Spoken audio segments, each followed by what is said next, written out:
প্রত্যাশিত ফল হলেই মিলবে পুরো পঞ্চায়েত ভোটের টিকিট।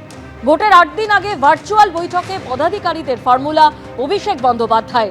আরো বিস্তারিত জানতে কথা বলবো আমাদের প্রতিনিধি কৃষ্ণেন্দু অধিকারী আমাদের সঙ্গে রয়েছেন। কৃষ্ণেন্দু, অভিষেক বন্দ্যোপাধ্যায় ঠিক কি বার্তা দিলেন? দেখো, 2026-এর বিধানসভা ভোটে জেতার জন্য অভিষেক বন্দ্যোপাধ্যায় একটা ফর্মুলা প্রকাশ্যে এনেছেন এবং একটা শর্ত প্রকাশ্যে এনেছেন। আজকে ভার্চুয়াল বৈঠক করেছেন তিনি প্রায় 30,000 পদাধিকারীদের সঙ্গে, এবং সেখানে সমস্ত প্রার্থীরা যেমন ছিলেন তৃণমূলের, তেমনি এমএলএ, এমপি, বিভিন্ন অর্গানাইজেশনের যারা শীর্ষ পদে আছেন তারা তো ছিলেনই, এবং অধিকাংশ নেতারা ছিলেন গ্রাম থেকে ব্লক স্তরের। এবং সেখানেই 2026 সালে জেতার জন্য তিনি শর্ত দিয়েছেন যে যে এলাকায় ভালো ফল হবে তারাই কিন্তু আগামী পুরভোট এবং পঞ্চায়েত ভোটের টিকিট পাবে। তুমি জানো যে 2027-এ রাজ্যের পুরভোট 125টা পুরভোট হবে কলকাতা সহ, এবং 2028-এ পঞ্চায়েত ভোট হওয়ার কথা।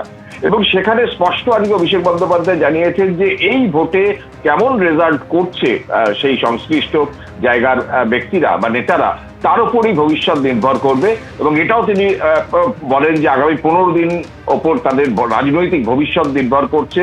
এই 30,000 পদাধিকারীদের তিনি স্পষ্ট জানিয়ে দেন যে পুরো ভোটের এবং পঞ্চায়েতের টিকিট মিলবে তাদের পারফরমেন্সের উপর ভিত্তিতে। যাদের ভালো ফল হবে, পর্যাপ্ত ফল হবে, তারাই টিকিট পাবেন, এবং যারা হবে না তারা পাবেন না।